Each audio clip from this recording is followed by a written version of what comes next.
বিশ্বের মুসলমান শুরু হবে তুমুল তৃতীয় বিশ্বযুদ্ধ। ওই তৃতীয় বিশ্বযুদ্ধটাই হবে কিয়ামতের শতলক্ষণের লাখ লক্ষ, শতলক্ষণের একেবারে লাখ লক্ষ।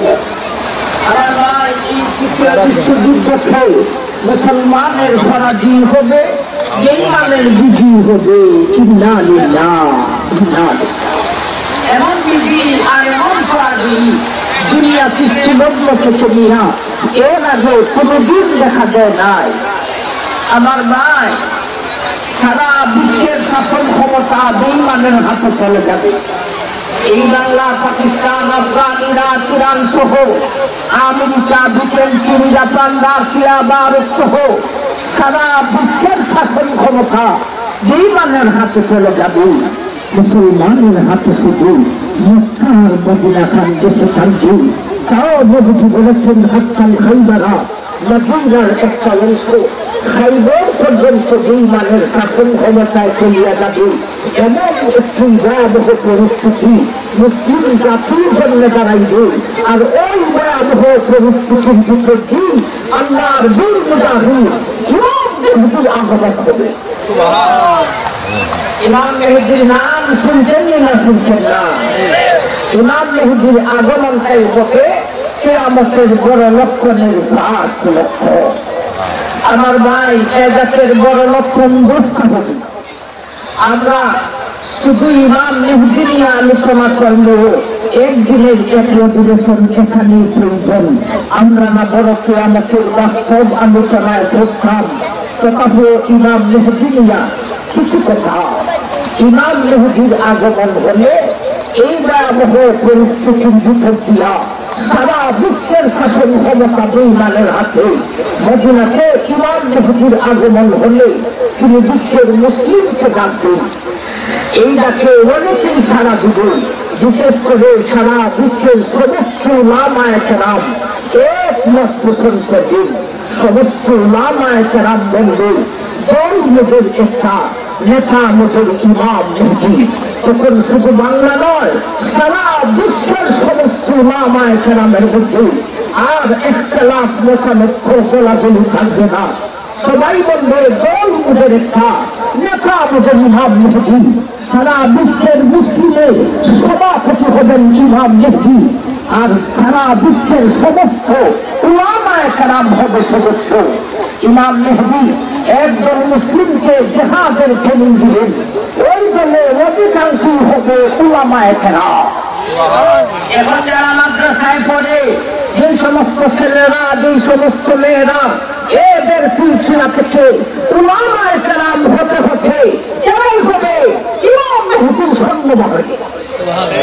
ইমাম মেহেদী একজন মুসলিমকে জিহাদের ট্রেনিং দিয়া সারা বিশ্বের বেঈমানের মোকাবেলায় জিহাদের ঘোষণা করে। এক মোল্লার নাম বিশ্ব সারা ভাগের দিকে আর মক্কা মদিনা থেকে ইমাম মেহেদী সারা বিশ্বের বেঈমানের মোকাবেলায়। শুধু আমেরিকা নয়, শুধু রাশিয়া নয়, আমেরিকা, ব্রিটেন, চীন, জাপান, রাশিয়া, ভারত সারা বিশ্বের বেঈমানের মোকাবেলায় ইমাম মেহেদী যুদ্ধের ঘোষণা করবে। সুবহানাল্লাহ, সাধারণ মনে করছেন এর আমেরিকার বইয়ে বিশ্বের মুসলমান থর থর করে কম্পমান।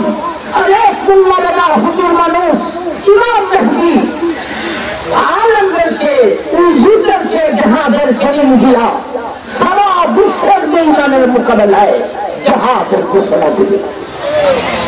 আমার ভাই, মাত্র 4 দিন জিহাদ করবেন। বিশ্বের বেঈমানের সাথে মাত্র কতদিন জিহাদ করবেন? মাত্র 4 দিন।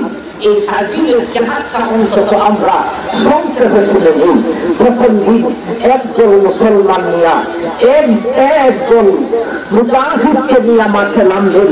ওই দিন জিহাদ হবে না। ওই দিন ওনার সাথে যে সমস্ত মুজাহিদ হবে ওরা বেঈমানের হুঙ্কারে বয়েতে পলায়ন করবে। আল্লাহ রাসূল বলেছেন এই সমস্ত পলায়নকারী মুজাহিদের তওবা আল্লাহ জীবনেও কবুল করবে না। নাই সুবিধা আসবে 2 নম্বর দিন। এরপরে ইমানের কাছে যে সমস্ত মুজাহিদ হবে এদের মধ্যে পুরা অর্ধেককে নিয়ে মাঠে নামবেন। ওই দিন ইমাম মেহদী বিশ্বের বিমানের মোকাবেলায় সকাল থেকে সন্ধ্যা পর্যন্ত জিহাদ করেন। সন্ধ্যাবেলায় ইমাম মেহদী অল্প কয়েকজন মুজাহিদকে নিয়ে তার তাবুতে উঠবেন। এই দিনে ওনার সাথে সমস্ত মুজাহিদরা শাহাদাত বরণ করে মাঠে লাশ পড়ে রইব। আমার ভাই আসবে 3 নম্বর দিন। এরপরে ইমামের কাছে যে সমস্ত মুজাহিদ অবশিষ্ট থাকবেন সবকে নিয়ে মাঠে নামবেন।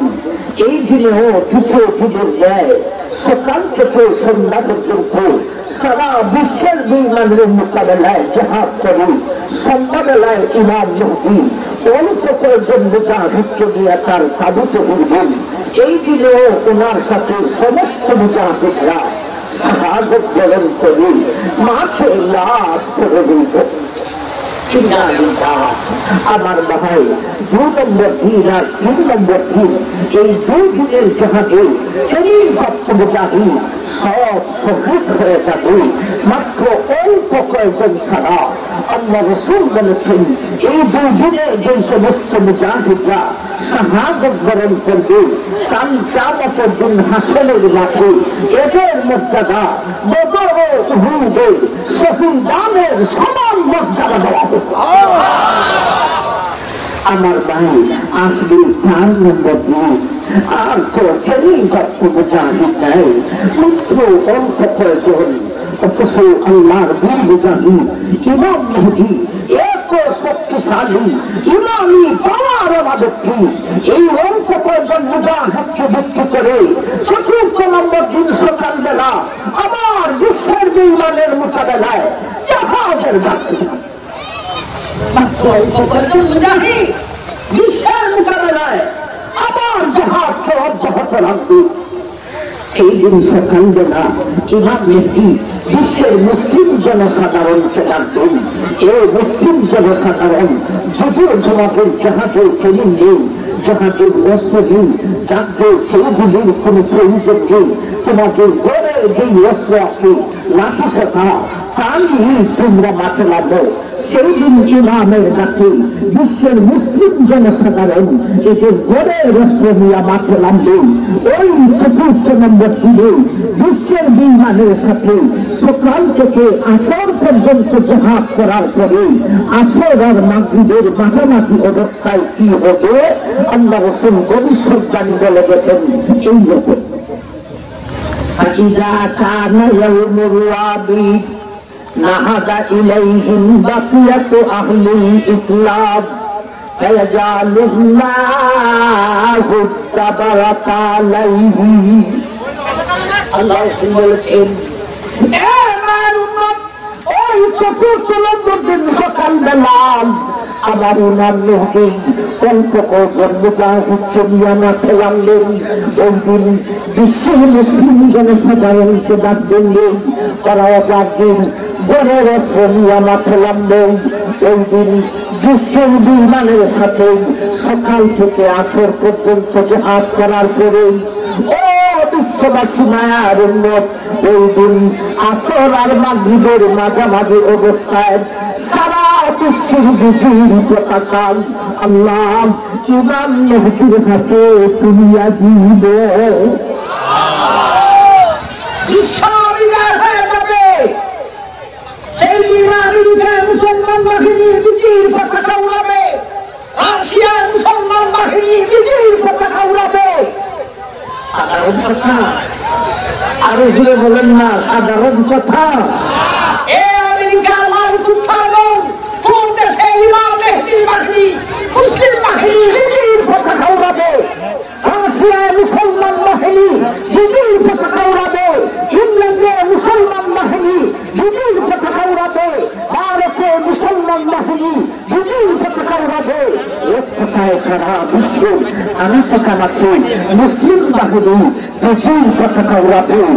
এক মুল্লাহা বিশ্বকে বিজয় করে ফেলবে। ওই দিন বুঝে আসবে মুল্লাজির কে আসে ওই দিন বুঝে আসবে ইমানের পাওয়ার কতটুকু হয়েছে।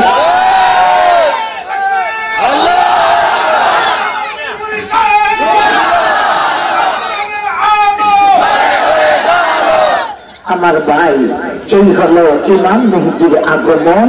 কিয়ামতের বড় লক্ষণের 5 লক্ষণ, এ জাতীয় বড় লক্ষণ 10টা হবে। একেবারে লাস্টের লক্ষণ পৃথিবীর দক্ষিণ অঞ্চল থেকে একটা অগ্নিশিখা বাহির হবে। এটা আরেক রায়তে বলেছেন পূর্ব অঞ্চল থেকে একটা অগ্নিশিখা বাহির হবে। এটা অনেক আজীব আগুন, ভাই আগুন জ্বলতে তো গ্যাস লাগে, আগুন জ্বলতে তো লাকড়ি লাগে। এই আগুনের গ্যাসও লাগবে না, এই আগুনের লাকড়িও লাগবে না। আগুন নিজে নিজেই জ্বলতে থাকবে, শুধু জ্বলবে না, দৌড়তে থাকবে, শুধু দৌড়বে না। বিশ্বের সমস্ত মানুষ মুসলমান না মুসলমান সবকে দৌড়াইতে থাকবে। আগুন কোন দিকে আক্রমণ করবে একটা দিক খোলা থাকবে, মানুষ আগুন থেকে বাঁচার জন্য খোলা দিকে দৌড়তে থাকবে। রাত্রি হলে মানুষের ঘুম আসলে আগুন চলে যাবে, সকাল হলে মানুষের ঘুম ভেঙে যাবে, আগুনে আবার দৌড়তে লাগবে।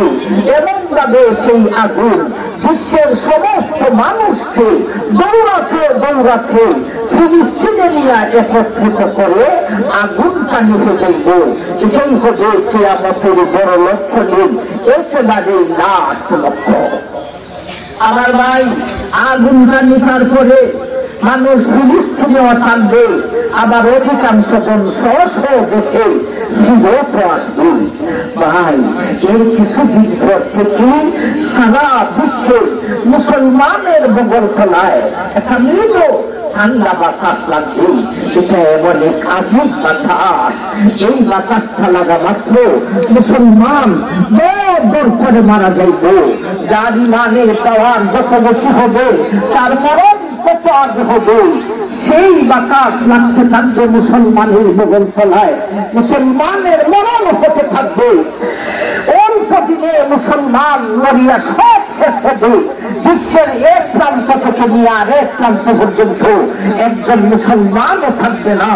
পৃথিবীর এক প্রান্ত থেকে নিয়ে আরেক প্রান্ত পর্যন্ত আল্লাহ শব্দ যত্নওয়ালা একটা মানুষ থাকবে না।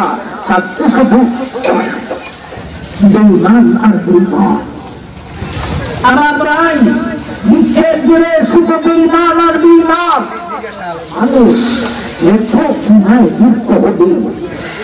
এর আগে মানুষ কোন সময় এত বড় কোনায় মুক্ত হয়ে নাই।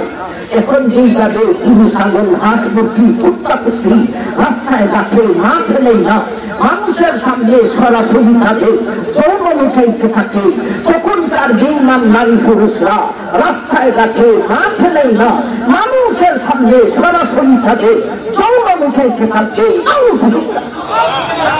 মানুষ তখন এত বড় জন্ম হবে দুনিয়া সৃষ্টি লগ্ন থেকে নিয়া।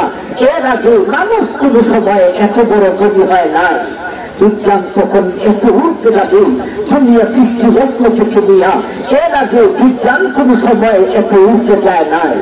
এখন এই বিজ্ঞানের মোবাইল কানে লাগাইতে হয়, নবীর হাদিসে আছে তখন এই বিজ্ঞানের মোবাইল কানে লাগাইলে দূরের কথা, মানুষের জুতার ফিতার ভিতরে এক জাতীয় মোবাইল যুগ করা থাকবে। এখন এই বিজ্ঞানের ছবির জন্য সেন্টিনা লাগে, নবীজির হাদিসে আছে তখন এই বিজ্ঞানের ছবির জন্য সেন্টিনা লাগবে না, এমন মেশিন যুগ করা থাকবে তাদের উড়াতে। আমার ভাই, সেন্টিনা লাগবে না, তাদের উড়াতে এক জাতীয় ছবি যুগ করা থাকবে। তখনই তারা সত্য হতে নবীজির ভাষায় বলেছেন সুলাইকার ফৌজ হল আফ্রিকা। পৃথিবীর একেবারে রাষ্ট্রের পরাশক্তি হবে আফ্রিকার বেঈমানদের হাতে। পৃথিবীর রাষ্ট্রের পরাশক্তি কোথায় যাবে কোন বৈজ্ঞানিকে বলতে পারবে? কোন পরাশক্তি বলতে পারবে? আরো যারা বলেন কোন প্রধানমন্ত্রী বলতে পারবে? আমার ভাই, মনোবিধান বলতে পারবে। শুধু তাই না, সবার গঙ্গা তো তার থেকে দেওয়া সম্ভব না। আমেরিকায় পরাশক্তি আছে, আমেরিকার পরে পরাশক্তি কোথায় যাবে তাও হুজুররা কিছু বলা দিতে পারবে। আমার ভাই জান, থাকবে না।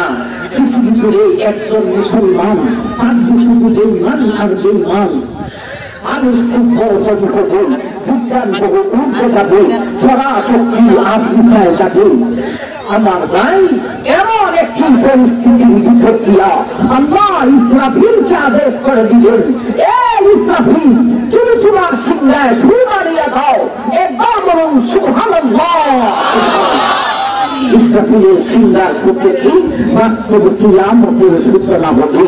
আমরা আমাদের মূল আলোচনায় আসলাম, ঠিক না? ঠিক, ইসরাফিলের সিংহার ফুটে কি বাস্তব কিয়ামতের সূচনা হবে।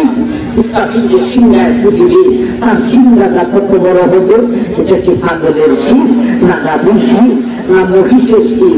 এক সমাজে এক বন্যাদের কথা শুনেছিলাম, মাথায় এক লাল নেকড়া, কোমরে এক নীল নেকড়া। মাথায় এক লাল তেনা, কোমরে এক নীল তেনা, এক হাতে বালতি আর এক হাতে মহিষের সিং নিয়া মুসলমানের মহল্লার ভিতরে বুঝা মহিলাদেরকে বলতেছে, অনেক মজারে সিঙ্গি নিতে এসি, জলদি খুলে দিতে হবে, বেশি খুলে দিতে হবে, আর না হলে দেখছো আমার আপনি ইসরাফিলের সিংহা আছে।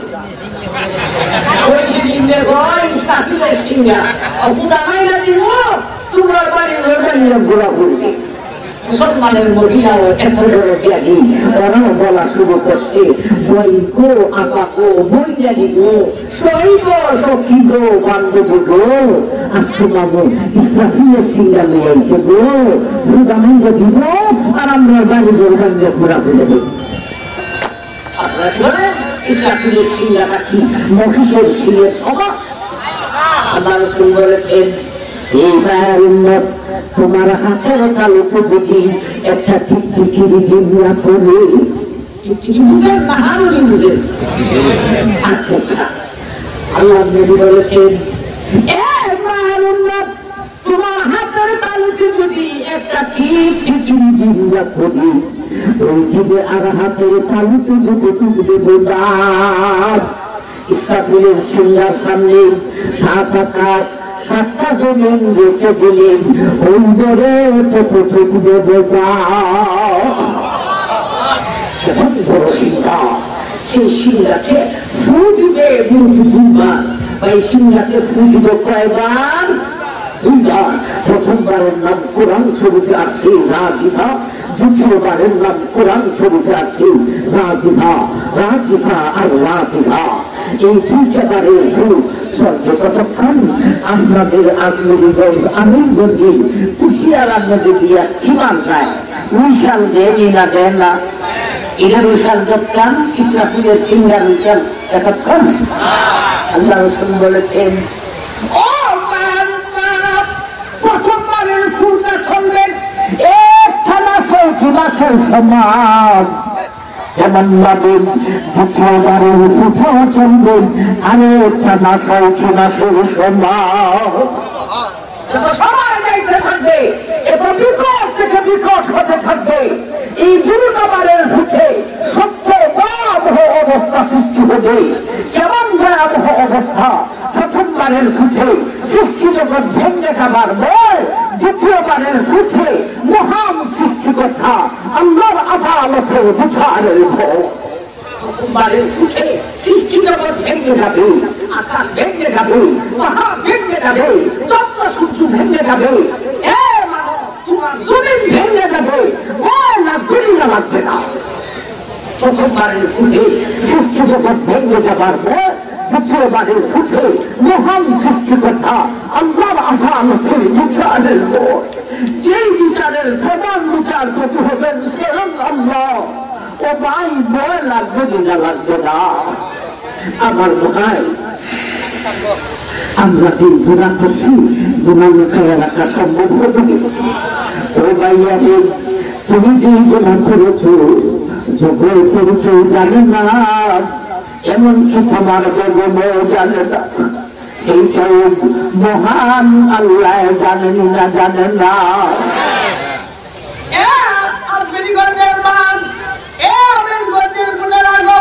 তুমি যে গুণা করেছ জগতের কেউ জানে না, এমনকি তোমার প্রিয় মানুষ তোমার স্বামীও জানে না, সেইটাও মহান আল্লাহ জানেন না জানেন না।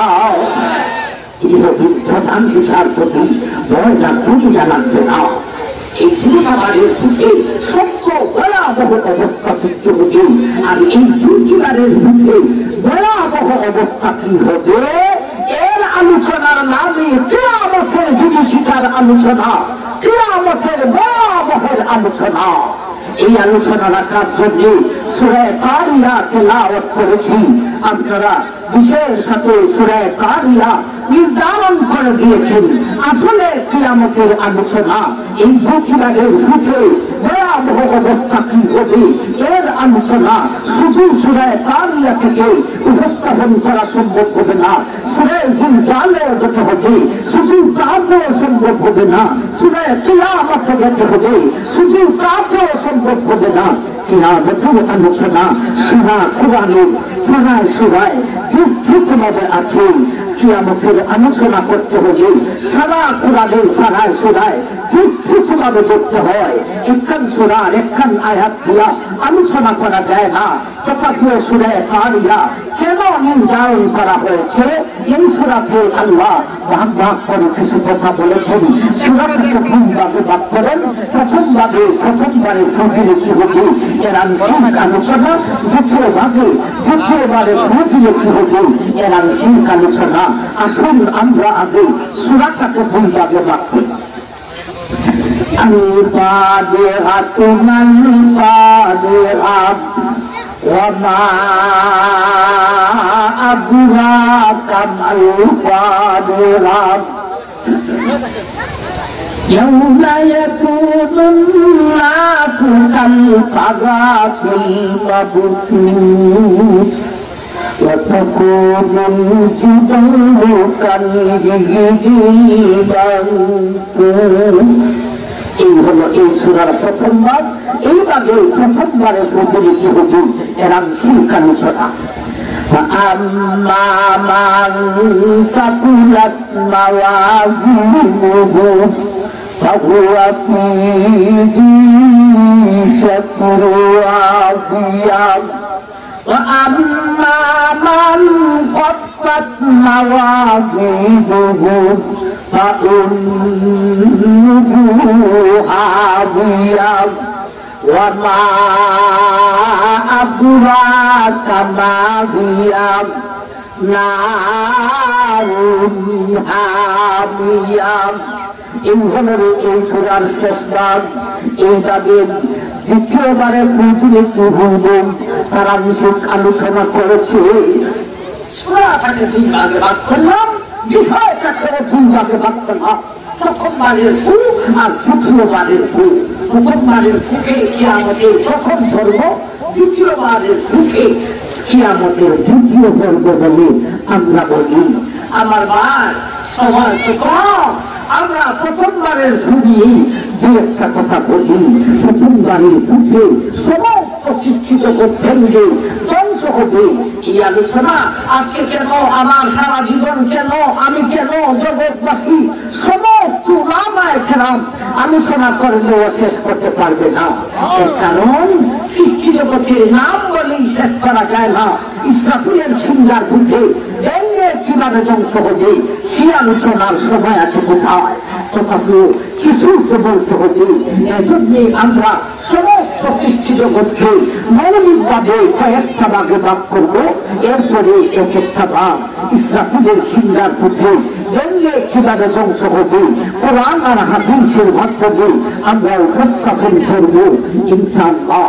আমার ভাই ভাষা আলোচনা করবো আমাদের মাথার উপরে, আকাশের নিচে সৌরজগৎ, চন্দ্র সূর্য গ্রহ নক্ষত্র কিভাবে ধ্বংস হবে।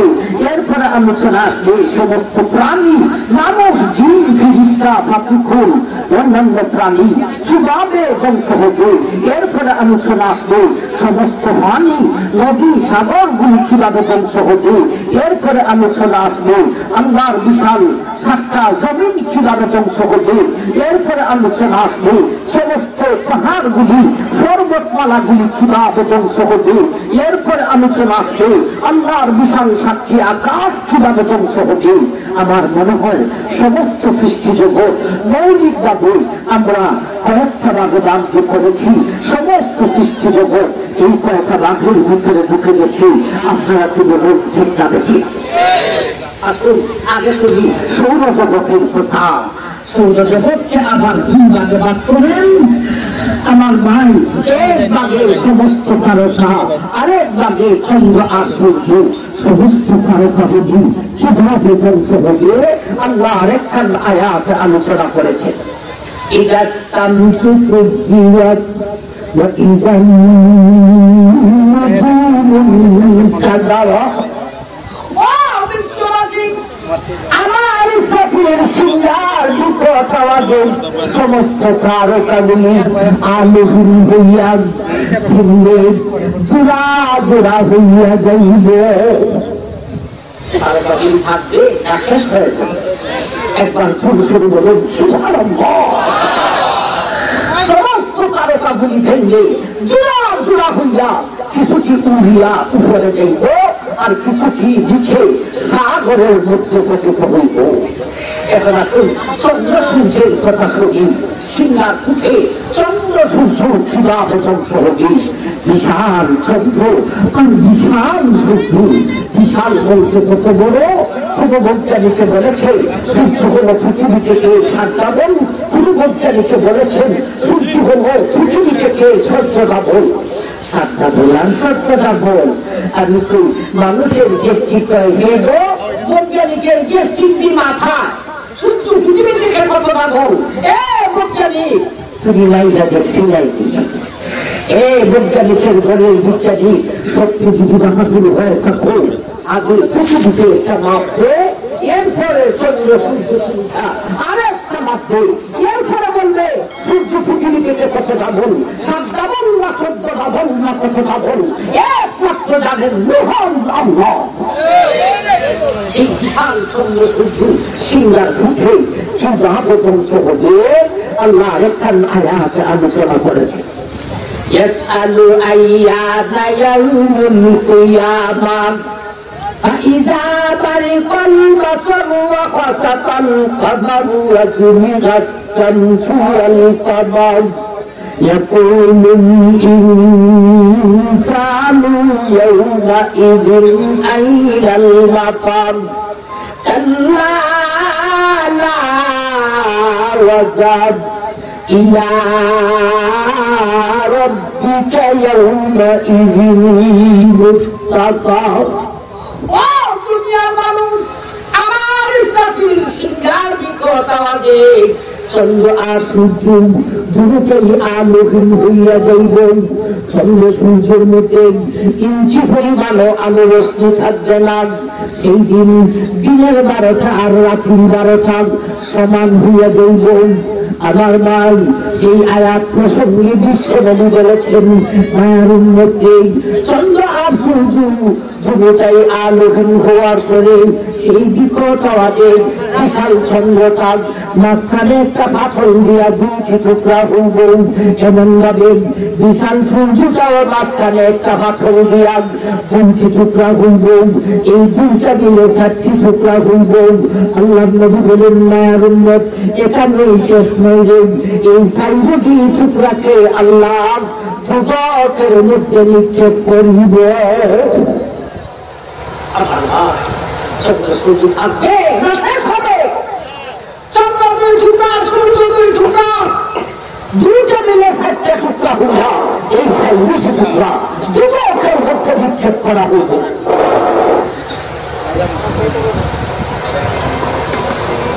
দোজখের মধ্যে নিক্ষেপ করা হইব। চন্দ্র সূর্য 2 টুকরা হবে, 2টা মিলে 4 টুকরা হবে বুঝলাম, কিন্তু দুটোকে দিবে কেন? চন্দ্র সূর্য চোখে না নাই, চন্দ্র সূর্য গুণা নাই, সূর্য যাইতে কেন? আজকে আর আলোচনার সময় নাই। আমি পুত্র লেট করছি, গাড়িতে দুটো সমস্যা বসছে, আর রাস্তাঘাটেও যেগুলো রাস্তা হয়েছে পুরো হলেও পালায়, রাস্তাঘাটের মধ্যে কিছু বাংলাও আছে, আসতে লেট করছে। আমি আপনারা কষ্ট দিতে শিখতে আসতাম পারছি না। আমার ভাই আবার এই এলাকাতে আসতে পারলি, কেন বুঝে গেল ইনশাআল্লাহ। কিয়ামতের আলোচনার মূল উদ্দেশ্য হলো অন্তরে ভয় পাওয়া, আর ভয় পাইলেই গুনাহ ছাড়তে পারে, ইবাদত করতে পারে। আল্লাহ আজকের আলোচনাকে ভিত্তি করি আমাদের অন্তরে ভয় সৃষ্টি করিয়া দেন, আমরা যেন ভয় পাইয়া গুনাহ ছাড়তে পারি, ইবাদত করতে পারি, আমাদেরকে তৌফিক দান করুন। আমিন। وآخر دعوانا الحمد لله رب العالمين. Subscribe now and press the bell icon.